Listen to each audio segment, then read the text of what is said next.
Hello, welcome to the sideboard here at the StarCityGames.com Open Series in St. Louis. I'm Nick Miller alongside Tyler Lytle. How you doing? Doing great. I got to be honest, I came to this Open at the end of this standard season, we're tailing off. I was worried we're not going to get any sweet deck techs. Right. Then I saw you playing in the feature match area with Is It Staticaster and Keranos in your hand, and I said, I think we're on to something. Right. You've brought to the table this Rug Chord deck, and this thing is sweet. Yeah. How'd you come to play this deck, and is it something to have fun with, or is this a deck that is legitimate, in the field right now? So I first heard about this deck. I believe it top 4'd a WMCQ. Then I saw the list posted, and I saw where some of the Channel Fireball people were working on it, like Sam Party and I believe Nathan Holiday. They played it a little bit. They were going in a different direction with the deck a little bit. They were starting to shave some chords. Right. I played the deck last week in an IQ, and I had an absolute blast with it. I learned some stuff. I learned that, quarter calling was probably the best thing in the deck. They were playing Magma Sprays, whereas I liked having the maximum amount of burn, because I'd always draw Magma Sprays against blue-white, and I just didn't want to have that anymore. And then I played against, all kinds of decks, and it was a blast to play, and I was like, I'm going to play it again this week. Right. Looking at the deck on the table, it's super interesting because you sort of got this burn package. You've got Lightning Strike, Stoke the Flame, Shock, Turn Burn, along with the Young Pyromancer theme, but you also have the Chord of Calling creature package, along with Rabblemaster, which lets you get out a bunch of sweet things. You've got a bunch of one-ofs like Is It Staticaster, Aetherling, Reclamation Sage, Scavenging Ooze, Hornet Queen, Pelucranos, as along with the God package of Keranos and Perforos, and this deck is just all over the place. Right. It does look really all over the place. Obviously with Quarter Calling, you can afford to have a bunch of silver bullets in your deck. You just pretty much put the best possible creature in Rug colors, Tamira colors. Going forward, yes. You just put the best possible creatures in each of the CMC slots, and you just have at it. So with all the token generators, it makes Quarter Calling very affordable. A lot of times, you just Quarter Calling for 2 just to get a Young Pyromancer to get the engine going, or for 3 just to get a Rabblemaster, and you just start throwing burn and just keep the board clear, keep making tokens, and just keep generating card advantage. Yeah, we've seen the Chord plus Rabblemaster engine before, but I haven't seen the Pyromancer or the Young Pyromaster in there. I think I said it right the first time. This guy, along with all the burn, just gives you this backup plan as well. Right. So yeah, with all of the instants and sorceries in the deck, all the burn, the Mizium Mortars, Turn and Burn, Quarter Calling, and all that, it just lets you generate tokens, and it just lets you cast or convoke spells for basically free. You're just getting free tokens out of it. And you said Quarter Calling is like the best card in the deck. I've seen a lot of people playing these strategies, trimming Chord, down to 1 or 2, and like this, you really want to get your bullets. Right. Yeah. The biggest engine of the deck is Perforos and Keranos, and I like maxing out the Quarter Callings for that, because you want to always make sure that you have one of those in play. Like the Perforos gives you all the reach, the Keranos, in combination with reach, lets you just keep fuel. You can use all these burn spells in combination with Keranos to kill creatures that are way bigger than what you would normally be able to kill. So, Quarter Calling was the best thing in the deck. I couldn't see cutting them. I just wanted the maximum amount. Yeah, your damage for killing creatures kind of tops out at 4. Right. But with Keranos, you can kind of combo together things. But you also got Turn Burn, which helps you deal with the bigger things. Yeah, Turn and Burn is the worst way to kill a Pelucranos or a Desecration Demon, but it's pretty much the only thing you have. I'm only playing 2 main because I really hate drawing them versus non-green, non-black decks. So I have more Turn and Burn than the board just for that. Whether that's good enough or not, I don't know. We'll find out this weekend, but that's kind of how I went with it. Along with Turn, you've got Staticaster, which can kill basically anything. Right. So you have a lot of little workarounds to get your way out of certain situations. Now, I was looking over the list, and this interaction stuck out to me.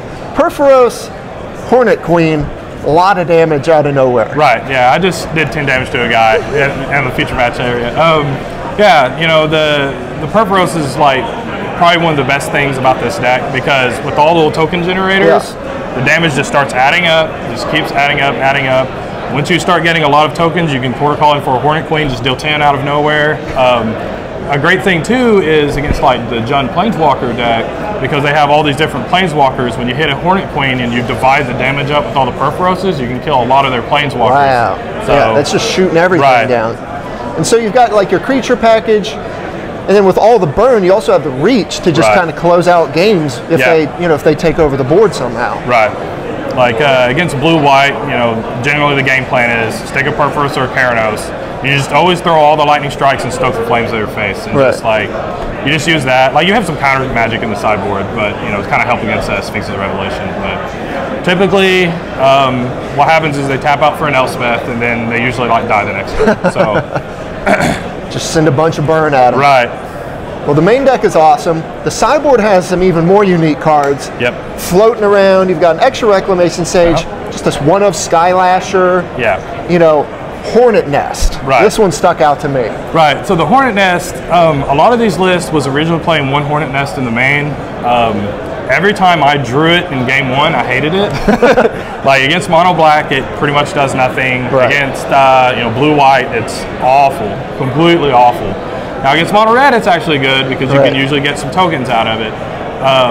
You typically only want it against Polakranos decks, like the Jund Monsters deck or anything else playing Polakranos, just because you can Porta Calling it in, block, and then make a whole bunch of Hornets. And then they have a tough time getting So other than that, I don't like Hornet's Nest. The original engine was supposed to be Visit Static Caster with Hornet Nest, and you just make tokens every turn, but that just never happened. And so I just cut it. It just wasn't good enough. So I just put it in the board and just leave it there. All right, and then you've got 3 Dispel here, just control matchup. Yeah, against blue-white, you need to stop their Revelations. I was originally playing like 2 Dispel, 2 Negate, just because the negates you can hedge against their Planeswalkers a little bit. But what I found was like it was hard to like leave the mana up. It was just so much easier to just leave 1 mana up.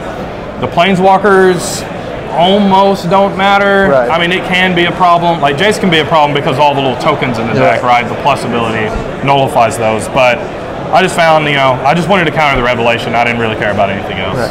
The interesting part is like your deck, a lot of these mid-rangey decks, have a lot of Planeswalkers. You only have 1 Xenagos in main, 1 in the sideboard. You're more relying on like the gods as your Planeswalkers. Talk about how you came to just 2 Xenagos here. So basically, I did have Xenagoses in the main, more Xenagoses in the main, but Xenagos, like, it's never that good unless you're playing against blue-white or mono-black. Like, mono-black because you can always have fuel for the Desecration Demon, and against blue-white just because it triggers the Perforoses over and over. Against everything else, paying 4 mana to make a 2/2, it's just not good enough. Like not the best. Like you play against the burn deck and they just Searing Blood the token and kill the Xenagos. Like it's miserable, and it's like this deck makes a lot of tokens, and you can actually use the mana ability really well to like power out like a huge Chord of Calling. But it just a lot of times it just never worked out that way. So I was like, well, I'll trim these, and I'll just always board the second one in against blue-white mono-black. Right, you see a lot of the Xenagos decks, and they're mainly using it as the token. But in a deck that can actually utilize the plus ability and make a ton of mana, this deck definitely can do that. Exactly. Now you've got more burn, more Staticasters in the sideboard to help kill things. Those are mainly there against mono-red because they have so many 1 toughness guys. Like you have a lot of cards that are really awful against mono red in this deck, so that's why I have all the Nihilist Disciples in the board and all this cheap burn and the Static Casters. You basically take out all the slow stuff, like you can't keep the gods in, you can't keep the Chords in, and you just play like a normal game against them. You just kill all their stuff and try and gain life and just keep your head above water. Being able to shoot down their stuff and then land a Disciple to get your life back. Because again, you said this deck is all temples and dual lands, so you're not playing a lot in the early game. But you got to make up for it in the late game. So one thing I want to point out, the one of Skylasher. So I did actually have 4 Skylashers in my sideboard, and I played against mono blue once, and I was like, I don't think that deck can ever beat an Izzet Static Caster because you can always kill all their tokens. And the turn and burn makes it where you can always get rid of the Master Waves. Like you can't entwine it, or fuse it, but you can just play the turn side of it. Make it another one. What I kind of found was I don't think I really need all 4 of these Skylashers, and I wanted more cards against the Rabble Red deck because it's getting really popular.